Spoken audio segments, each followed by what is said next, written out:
जी अस्सलाम वालेकुम। पिछली वीडियो में हमने पढ़ा था बेसिक कंसेप्ट ऑफ सिस्टम के बारे में, जिसमें मैंने आपको सिस्टम बताया क्या होता है, ऑब्जेक्टिव, कंपोनेंट, कम्युनिकेशन, एनवायरनमेंट के बारे में।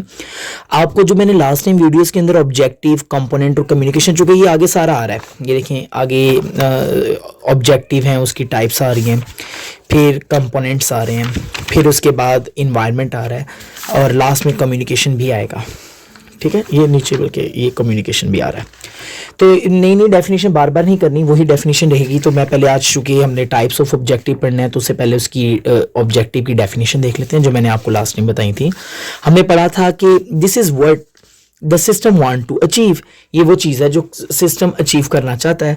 मिसाल के तौर पे एक स्कूल का ऑब्जेक्टिव क्या है? स्कूल का ऑब्जेक्टिव ये है कि स्टूडेंट जो है ना वो की लर्निंग में इजाफा करे, ये उसका ऑब्जेक्टिव है। अच्छा, अब हम इसकी टाइप्स पढ़ेंगे जो आपने पेपर के अंदर लिखने आनी है। इसकी कुछ 3 टाइप्स हैं। Number 1 information processing, number 2 support other system, number 3 achieving specific goals. ये क्या होते हैं, इनको पढ़ते हैं। इंफॉर्मेशन प्रोसेसिंग ये कि कुछ सिस्टम बनाए ही इसलिए जाते हैं कि ताकि उनके जरिए डाटा को कलेक्ट किया जाए, स्टोर किया जाए, प्रोसेस किया जाए और डिस्ट्रीब्यूट किया जाए। मिसाल के तौर पर कंप्यूटर का क्या काम है? आप कंप्यूटर को डाटा प्रोवाइड करते हो, वो उसको स्टोर करता है, उसको वो प्रोसेस करता है, फिर वो इसको इन्फॉर्मेशन में चेंज करता है और उसके बाद उसको डिस्ट्रीब्यूट कर देता है।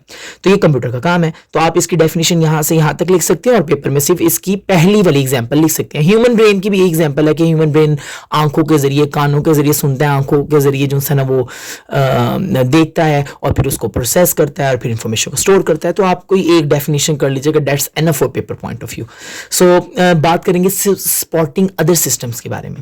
अच्छा, कुछ सिस्टम्स बने ही इसलिए हैं, मैंने ये डेफिनेशन इधर लिख दी है, ये आप ये वाली कर लीजिएगा, ये मुझे ज्यादा बेहतर लगी। सम सिस्टम डेवलप्स, कुछ सिस्टम बने ही इसलिए हैं और एग्जिस्ट, कुछ सिस्टम बने हैं या एग्जिस्ट इसलिए हुए हैं टू हेल्प अदर सिस्टम, ताकि वो दूसरे सिस्टम्स की क्या कर सके, मदद कर सके। मिसाल के तौर पर एग्जांपल समझते हैं। आपने सेलफोन देखें, सेलफोन खुद एक सिस्टम है और उसके अंदर उसने एक प्लेटफॉर्म प्रोवाइड किया है कि उसके अंदर डिफरेंट एप्लीकेशंस रन हो सकती हैं। मैसेंजर्स है, मैसेजेस हैं, इंस्टा है, इसके अलावा स्नैपचैट है एंड सो ऑन। मुख्तलिफ तरह की एप्लीकेशन उसके अंदर रन हो सकती हैं। तो कुछ सिस्टम बने ही इसलिए हैं ताकि वो सपोर्ट कर सकें दूसरे सिस्टम को। तो आप इंग्लिश में लिख सकते हो सम सिस्टम डेवलप और एग्जिस्ट, कुछ सिस्टम डेवलप हुए और एग्जिस्ट हुए हैं टू हेल्प अदर सिस्टम। और लास्ट के अंदर अचीविंग स्पेसिफिक गोल, तो इसकी डेफिनेशन आप ये कर सकते हो कि सम सिस्टम, कुछ सिस्टम बने इसलिए हैं, डेवलप इसलिए हुए हैं टू अकम्प्लिश टास्क, जिसका मकसद काम, कोई टास्क या कोई गोल को अकम्प्लिश करना है। मिसाल के तौर पर थर्मोस्टेट की एग्जांपल ही ले लेते हैं। लास्ट टाइम ये एरिया था। थर्मोस्टेट बनाने का मकसद क्या है?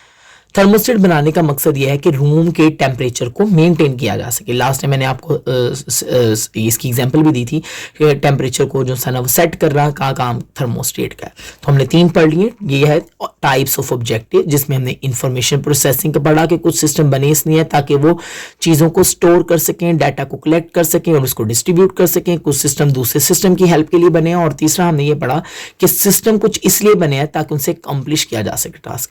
तो मैं आपको साथ साथ जो बनवा रहा हूं, आप लोग बनाएं, इसका स्क्रीनशॉट खींचिए, दूसरों को भी कहें कि इसको लाइक करें, मेरा भी फायदा हो जाएगा और आपका भी फायदा हो जाएगा। इसके अंदर आपको अच्छी एक क्वालिटी वाली स्टडी जो है ना मिल जाएगी।